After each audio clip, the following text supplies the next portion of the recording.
अधिकतर लोग Albert Einstein को सबसे ज्यादा बुद्धिमान मानते हैं और उन्हीं के आईक्यू लेवल से सबके आईक्यू लेवल का कंपैरिजन किया जाता है। लेकिन क्या आपको पता है कि एल्बर्ट आइंस्टाइन खुद किसको सबसे ज्यादा बुद्धिमान मानते थे?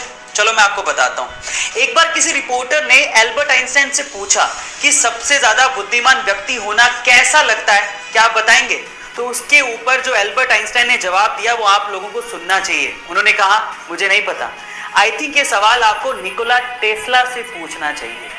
गाइस, अगर निकोला टेस्ला नहीं होते तो ऐसे बहुत सारे इन्वेंशंस हैं जो कि कभी पॉसिबल ही नहीं हो पाते।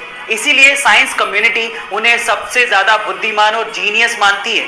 गाइस, आपका इसके बारे में क्या ख्याल है? चैट सेक्शन में जरूर लिखिएगा। और चलिए गाइस, एक सिंपल सा सवाल पूछता हूं। मेरा सवाल ये है कि टेलीफोन का आविष्कार किसने किया था? जरा गेस करिए। आपका गेस बिल्कुल ठीक है, वो थे अलेक्जेंडर ग्राहम बेल। लेकिन अफसोस की बात पता है क्या है? अफसोस की बात यह है कि जिस टेलीफोन का आविष्कार ग्राहम बेल ने किया था उसका उपयोग वो अपने ही घर पे अपनी माँ से और अपनी पत्नी से बात करने के लिए नहीं कर सकते थे। क्या उसके पीछे का रीजन जानते हैं? उसके पीछे का रीजन ये है कि उनकी माँ और उनकी पत्नी दोनों डेफ यानी कि बहरी थी, वो सुन नहीं सकती थी। ऊपर वाले का खेल देखिएगा।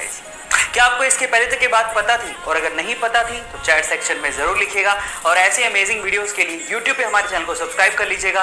महज 21 साल का था तो डॉक्टर्स ने उसे कहा कि उसे मोटर न्यूरॉन जैसी खतरनाक लाइलाज बीमारी है। इस बीमारी की वजह से इंसान का उसकी मांसपेशियों से कंट्रोल खत्म होने लगता है। धीरे धीरे वो अपंग हो जाता है और फाइनली उसकी मृत्यु हो जाती है। डॉक्टर्स ने उसे कहा कि वो 2 साल से ज्यादा तक जिंदा ही नहीं रह सकता, लेकिन फिर भी अपनी जीने की इच्छा शक्ति की बदौलत उसने मृत्यु को हरा दिया। वो अपंग जरूर हुआ लेकिन 50 साल तक जिया। इस बीमारी की वजह से उसके हाथ पैर कुछ भी काम नहीं करते थे, लेकिन उसका दिमाग अभी भी जिंदा था।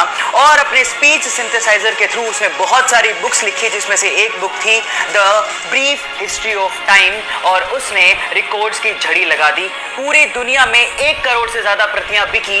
Yes, I am talking about Stephen Hawking, जिनका कहना है कि लाइफ में बहुत सारी कठिनाइयां होंगी लेकिन फिर भी आप कुछ ना कुछ कर सकते हो और सफल हो सकते हो।